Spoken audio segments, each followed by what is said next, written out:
Hi, good morning, everybody. I'm not sure if you're here for my session or if you're just sitting here, but hopefully it will be useful anyway. Sorry for being a couple of minutes late if you were waiting to get started. My name's John Lickis. I'm one of the program managers looking after Surface Pro 4 and Surface Book in our hardware line. And today I'm going to talk a little bit about the mobility experiences that we have a unique vision for in Microsoft devices. And I'm also going to talk about two of our devices and how they enable some of those mobility experiences. So if you think about the, and I warn you, I'm losing my voice, by the way, so I apologize in advance. But if you think about the experiences that people are having at home today with their devices, people aren't just using one device anymore. People are using the right device for them, depending on the context they're in and the moment that they're in. And you can think about an example of how you might watch, Netflix while you're at home. You might start it on a smart TV on the sofa. You might continue it, over lunch the next day on a laptop. You might be showing some friends it on a phone. It's not about the device being mobile or always having a device with you. It's about you grabbing the device which is closest to you, depending on the context of what you're doing. And that's exactly why we're trying to build devices to suit the scenario that you might be in. Now, if you think about those kind of experiences at work, we just don't enable anything like that, really. People are just, given one device and told, there's your device to go use, make the most of it. We see a more unique vision than that, a vision that puts people at the center of the experience of using devices. And we kind of see it where there are amazing services available. Think Windows 10, think Office 365, think Azure services in the cloud, that are at the center of what helps people to achieve great things.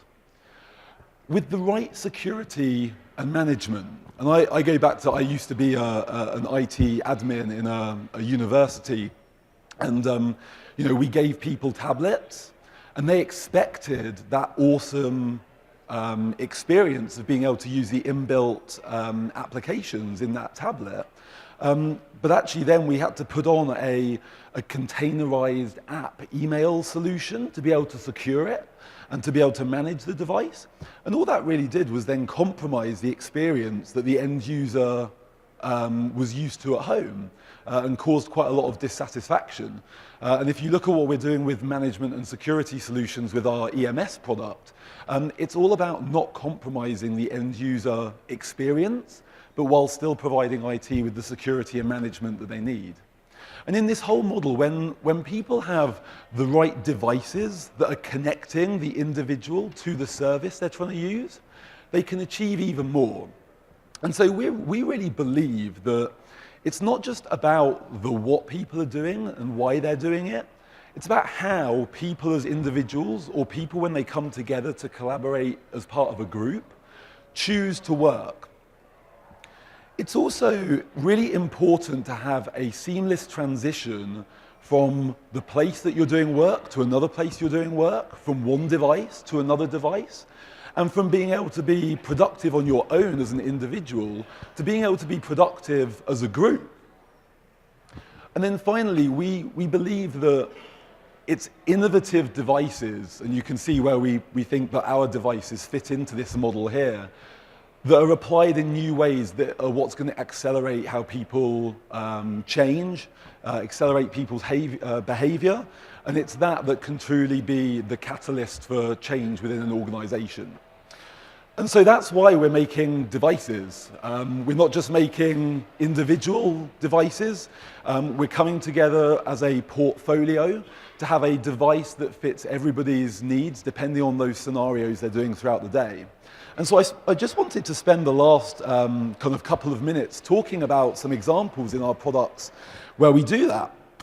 If you think about the Surface Pro 4, we had a pretty bold statement, really. We said that this was the tablet that could replace your laptop. And I mean, it really is. It is, thin, it's light, but it has all of the power and performance that you expect to get from a PC. But then we had to think, well, how do we solve the challenge of making this be able to be used as a laptop, but without compromising the form factor that people expect from a tablet. And so the first thing that we did is that we engineered in this kickstand with a friction hinge. So it will go all the way back, so it's great for either resting on your desk or resting on your lap. And then when you need to use it with a keyboard, it literally just clicks into place when you need it.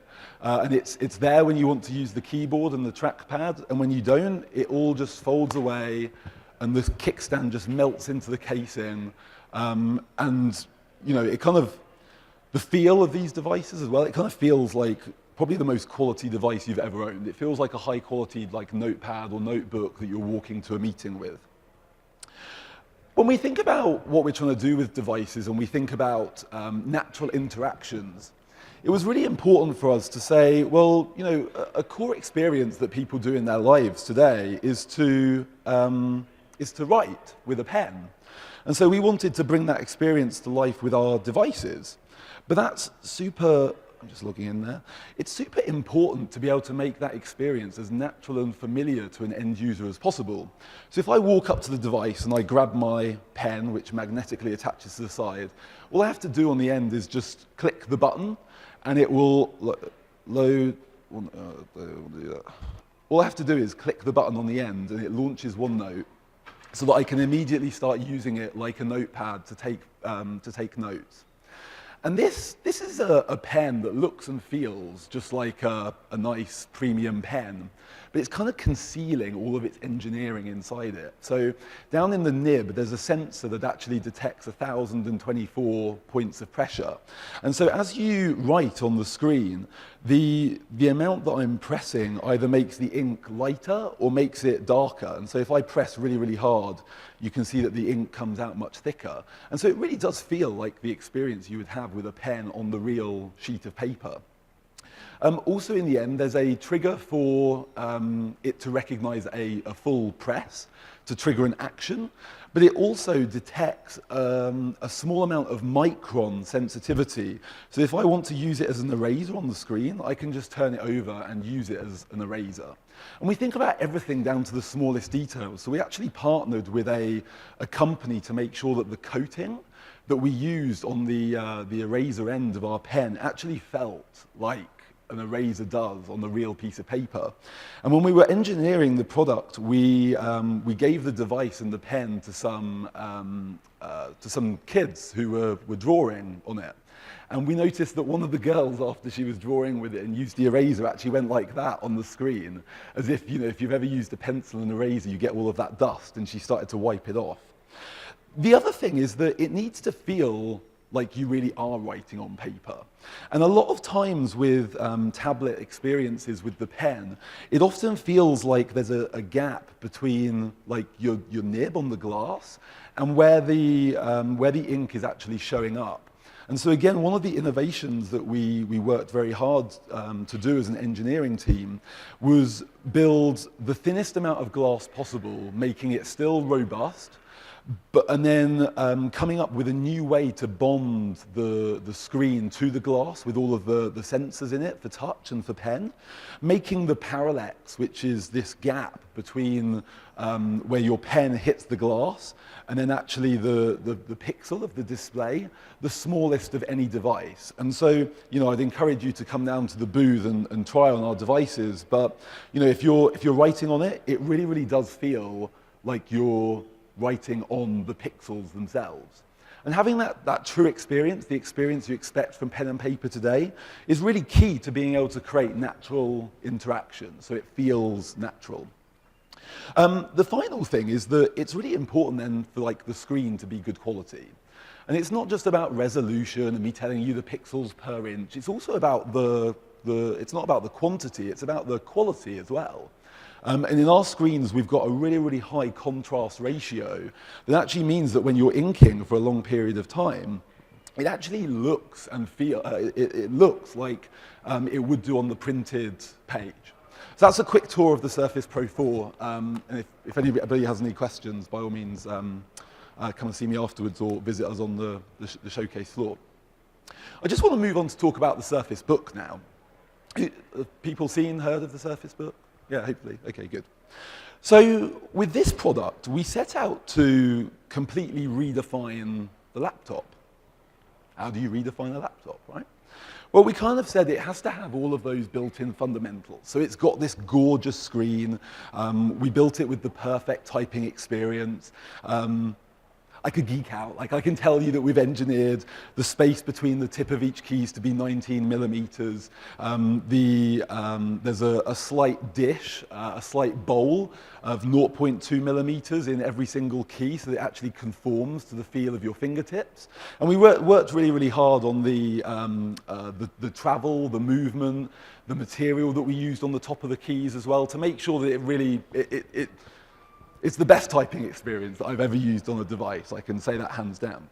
So it has everything that you expect, you know, the power and performance of an ultimate laptop. That's the tagline, right? But then we wanted to make a laptop that enabled people to do more with a laptop. What happens if you wanted a laptop, but you wanted to be able to create even more? You wanted to be able to like draw, and you wanted to be able to touch it. And so the key to us being able to do that was to make the screen detachable. And so I just held down a button there, and in the software, it activated, excuse me, I'm losing my voice. It activated an electromechanical release mechanism that's built into the top half of the screen here. And this is now the thinnest and lightest i7 PC on the market. It's just this. It's so thin, it's so light. If you guys want to come up afterwards and hold it, you should definitely do that. And we made sure that, let me just sign in here quickly. And we made sure as well that it had all of those familiar experiences that you're using already. And so when we start to think about, you know, the story that I just told there about mobility of experience, it's fine for all of those mobility of experiences to be through software, but ultimately the device you're using is a piece of hardware. And so, you know, we don't necessarily think that, well, we believe that people should have the same experiences when they pick up whatever piece of hardware they're using, as well as the software they're using. And so everything that I just showed you about the pen on the Surface Pro 4 completely applies to the Surface Book as well. And so the fact that you can just pick up a different device and be having the same experience is pretty key. It also means that it can form even more versatile ways to use the device. So if I want to clip it back in this mode, I can do. And that means it's a really, really nice mode for, you know, sitting down on a desk, talking to somebody through a presentation, or maybe, you know, sitting back and watching a film. It's bringing the device screen closer to you. It also means that you can fold the screen all the way back down, and then actually use it with all of the extra battery life and the extra graphics processing that we built into the base to achieve more with applications that can take use of the pen. And we call this draw mode. And so, you know, imagine a designer in Photoshop or a video editor using this device in this mode. These are things that before they've been having to do on a big, powerful workstation tied to a desk with, you know, like some of those drawing boards to enable them to use a pen. And then just the final thing that I want to talk about with this device is the hinge. Because we've built in the power of a full-blown PC into the top half of the screen portion of the device, like all two-in-one devices, it makes it quite heavy. And so the reason that we have this iconic dynamic fulcrum hinge is because a lot of two-in-one devices, you'll find they're top-heavy, because this is a lot heavier than just a normal screen. And so the idea behind this is that as you open the screen, it actually lengthens the base. It lengthens the base portion of the laptop, meaning that the center of gravity is kept intact and keeps the device level and feeling like it's on balance. And we were able to do that without adding any weight to the device at all. And so it's these things that really show our quality and craftsmanship, and show how we're not just thinking about the mobility of experience because of Windows on our devices through software, but we're also thinking about the natural user interactions that people want to have with devices. And we're trying to make that as common as possible across our devices as well to get people to achieve more. And I always have to show this, which is like, if I just unclip this. Oh, okay, awesome. So actually there's a rule on these devices that if you get to 5% or less battery life, it won't let you detach. And so I'm just at the stage where I can't do that anymore.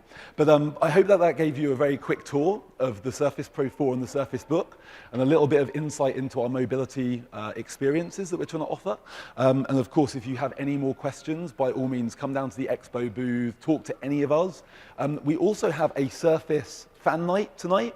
We're going to have a live band at an event the other side of the conference center. And so if you come down and visit us on the stand, there are lots of ways that you can see it and listen to sessions to get one of these bands, and then come and join us for a fan night later on tonight. So I'll be around if you have any more questions. Feel free to come and ask anything you'd like to. Thanks very much. Take care.